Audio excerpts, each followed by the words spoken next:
Dawnlight, welcome to Forfellingness Belly Snake illumination from the ancestors, guiding your path today. Every day, someone's little girl, daughter, sister, girlfriend, fiancé, wife, cousin, mother, auntie, grandmother, great grandmother, elder, disappears, shattering a family, a community, the world. There is something we can all do. Remember them.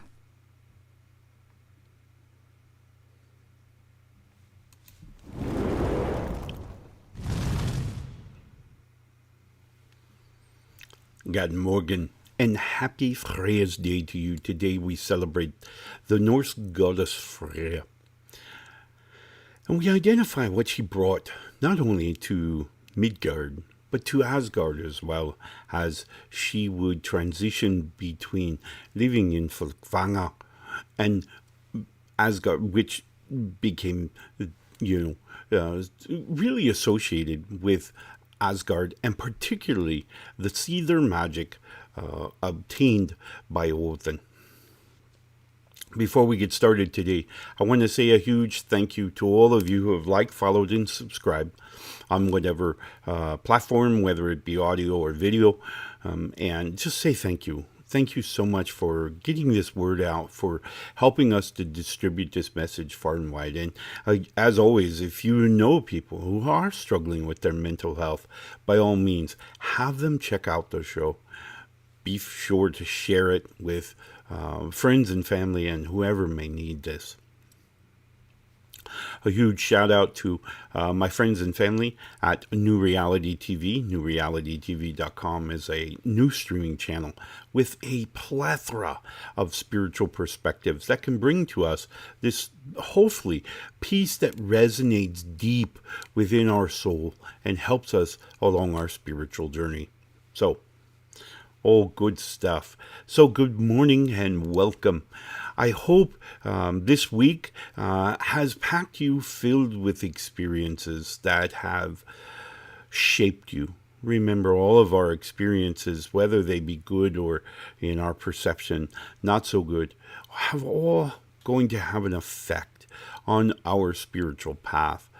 They are one and the same. Our spiritual path and our physical path, and particularly the emotional connections within our physical path, are all interrelated. They're not one and they're not separate. So for those of us who think that Sunday morning is this other part of me, I'm here to disappoint you, and I'm sorry. They are not. One begats the other. So if we were to, as an example, back long before in my life, when I was part of, say, the Christian church, and Sunday morning we'd all go to the building and we'd go through these exercises.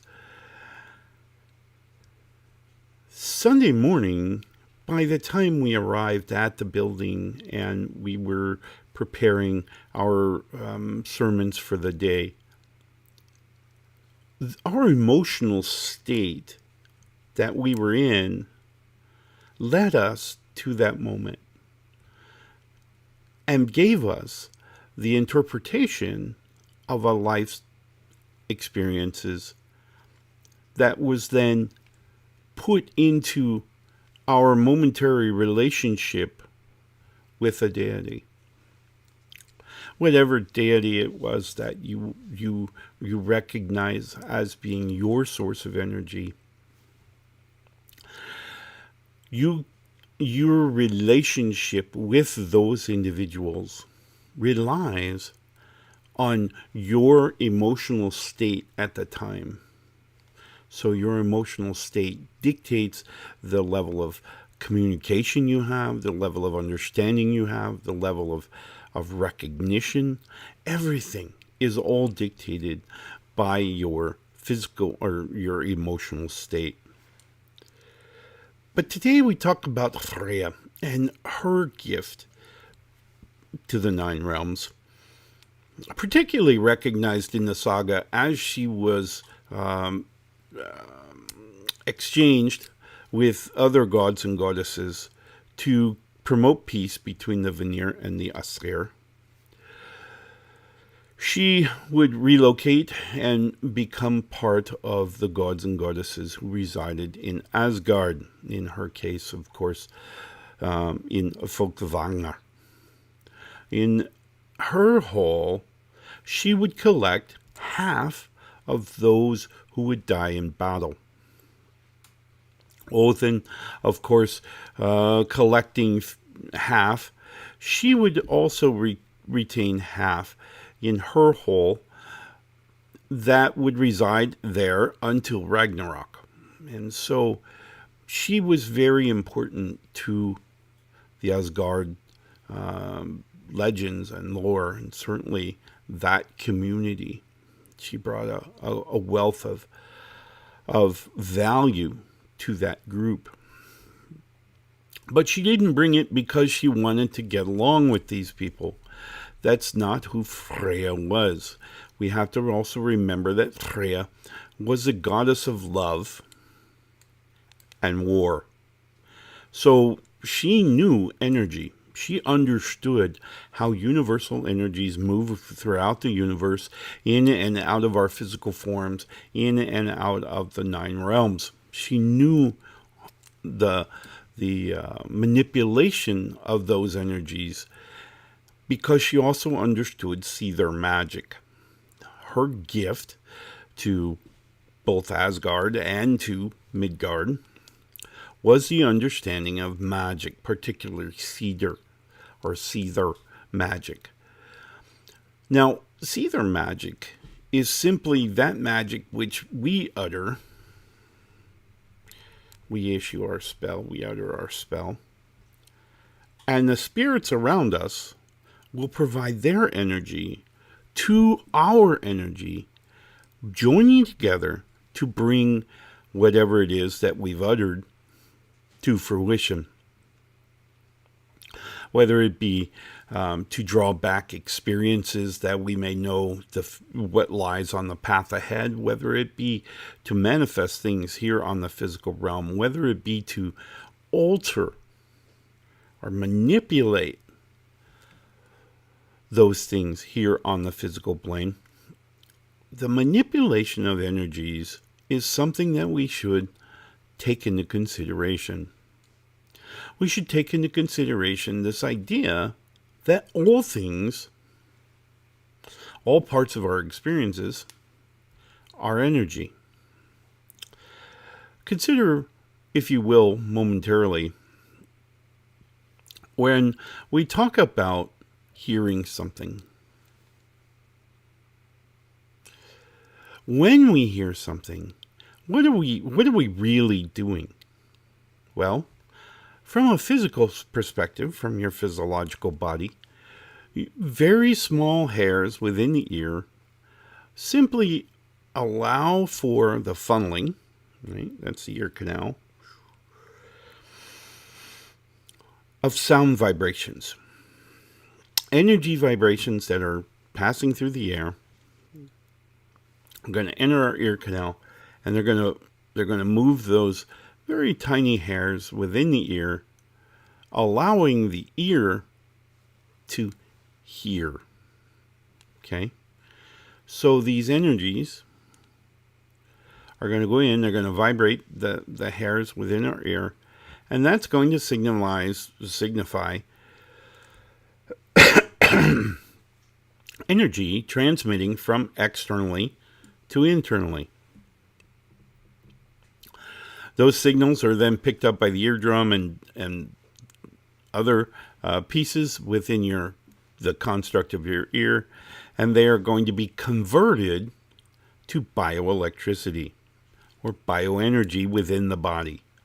And that's how that sound that we pick up here at the ear is going to transmit through our brain into where it needs to be for processing. Now, consider, if you will, that your brain, your mind, is a black box. And I know this may sound like a former political figure. It's not a lockbox, it's a black box. So in this black box, there are 5 hoses coming in from the outside into this black box. And nothing gets in the black box that doesn't come through the hoses. So the 5 hoses bring in things, energy, into this centralized box. This is how we can really visualize our mind. Because when you're born, when you're first conceived and your brain actually puts all the particles together for it to be cognizant, it's a black box. It's empty. There's nothing that exists in there because you've had no experiences to connect any intellect that we may have. So each piece of our experiences as we're born into this physical form and we begin to accumulate experiences, those experiences, the only way those experiences can occur is through those hoses into the black box. Originally, those experiences are going to bring 3 things, and we've spoken about these before. They're going to bring intellect, things that we're going to know. And they are ranging from the ginormous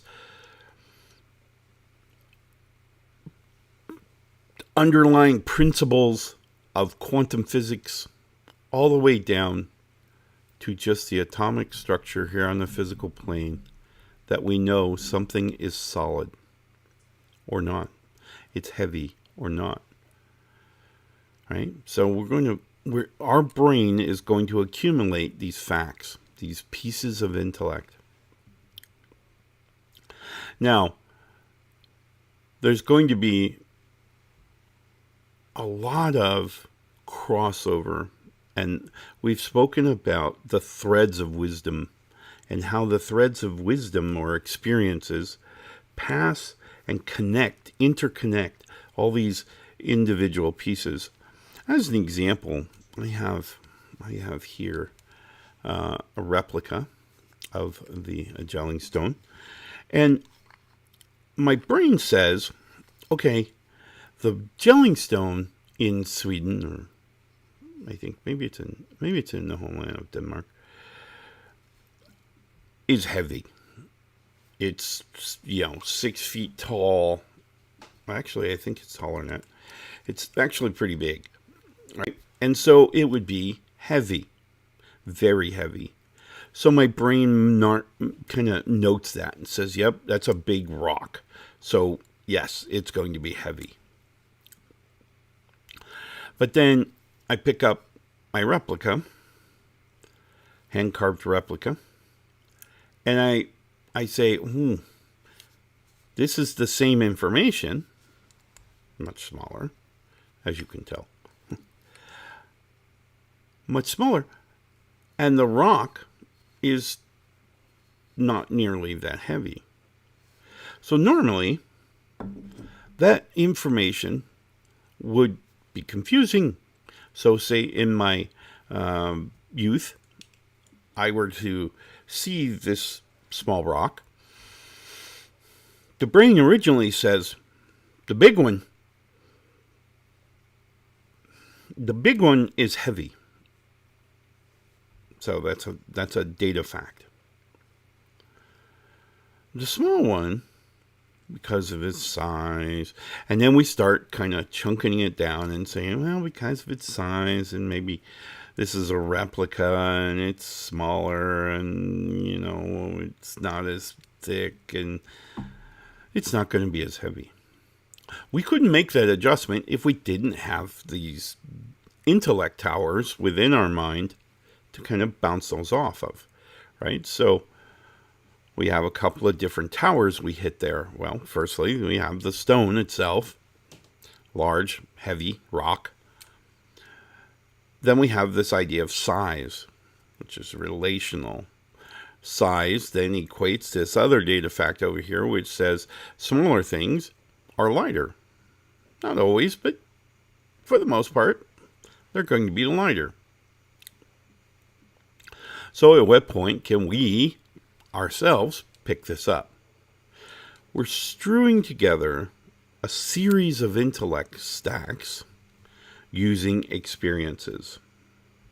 So our life's experiences have kind of brought this all together. Now, our life's experiences, that which we see here in our physical reality, gets into our brain through these 5 sensory inputs, or, as we were describing earlier, the 5 hoses.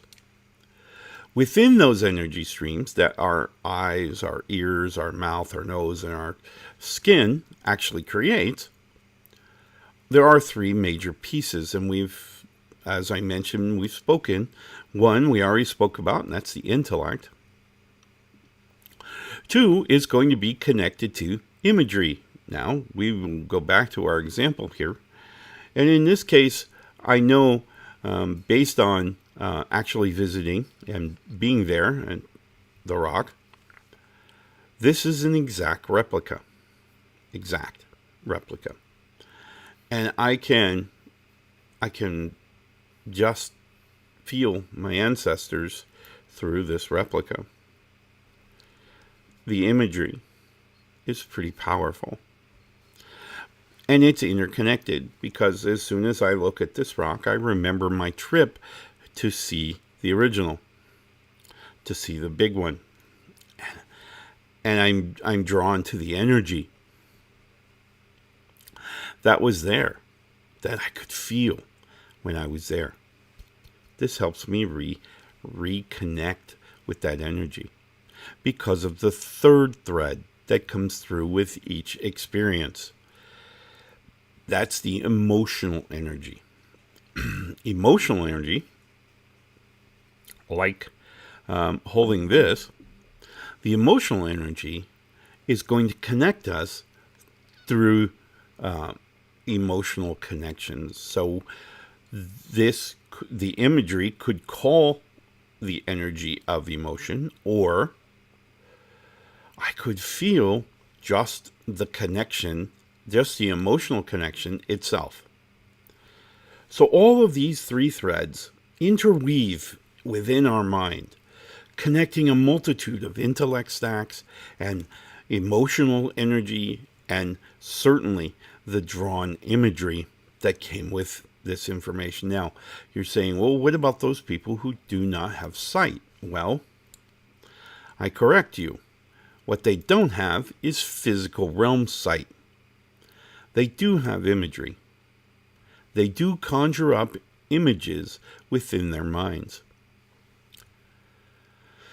They are putting together intellect and emotional energy together to create that 3rd piece, imagery. And those without physical sight possess the ability to manifest imagination as well as everyone else. Matter of fact, they're usually a little better at it. So there's a lot of energy moving around in our realm every day. Much of it is going in just every direction. But there is some energy that we do that is focused, kind of like a laser beam in the night, right? It's just right there. When we're focused on anything, pick something. So if we're sitting in our chair at night, we're just relaxing. Oh yeah, just nice and comfortable, and we're relaxing. And we think about something. And I'm going to use my example that I think quite often of my ancestors, my great-grandparents, my grandparents. And I think of them and kind of try to put their faces in my mind, I'm imagining their face. Okay? I'm sending them energy because I'm focused on them. When the brain focuses, it sends energy. It emits energy. Now, you also have an EMF or a aura, right, around you that's emitting energy all the time. But when we focus on anything, we're sending energy to it.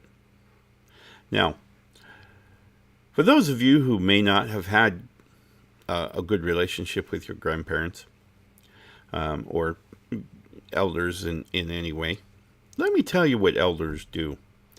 Elders love their descendants. We do.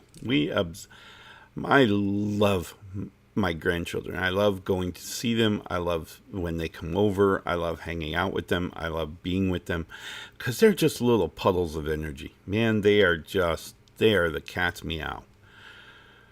I say that because it's Freyja's day. I'm sure my canine familiar, wherever she is, probably resents this. But nonetheless, the energy that they give me, I just want to give back. I think I hug them and we have a blast together. Why? Because I couldn't have imagined them when I was a boy, when I was younger. I couldn't imagine having grandkids. I couldn't imagine having children when I was a young man. But yet, here they are, and they are wonderful. And they emit energy at 360 degrees all the time. They are the greatest thing ever. Now, what does that mean? Well, that means we're recognizing, we're focusing on, and they, inadvertently maybe, if they're too young, are just overwhelming you with a stream of energy because they are excited to see you. So, even our ancestors who are in spiritual form are the same way. So when we think about them, they push us energy. Okay? All right. I got to take a real quick break. When we come back from break, I want to talk about how you and I can use this understanding of universal energy that Freyja brings to us and help us to power through those moments where we're struggling. Maybe we're having some overwhelming influential energy. But we'll talk about ways that we can use this energy for us to do two really important things. One is to accumulate energy to combat whatever it is, whatever kind of emotional challenge you're having. But two, we can talk about healing and bringing that energy in and focusing in on us and healing us, rejuvenating us. So we'll be right back after this quick commercial break. The air. The time is now. We're all waking up. We're waking up. We're all waking up. It's all shifting. New vibrations. It's you. It's you. It's me. It's all of us. Together. A new time. A new day. A new energy. A new energy. New reality. Awaken with us. Awaken with us. Awaken with us. newrealitytv.com.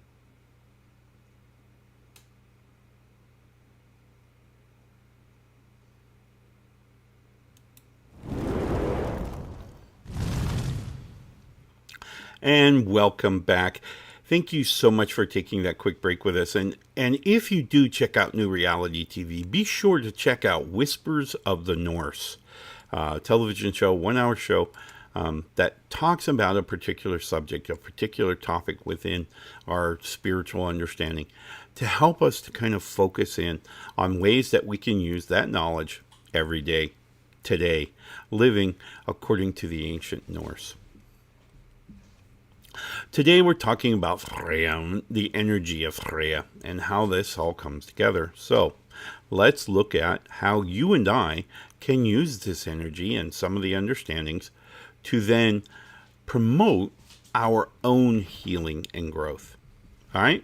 So, as we mentioned during the show, the idea of focusing is how we can laser beam energy to something or someone.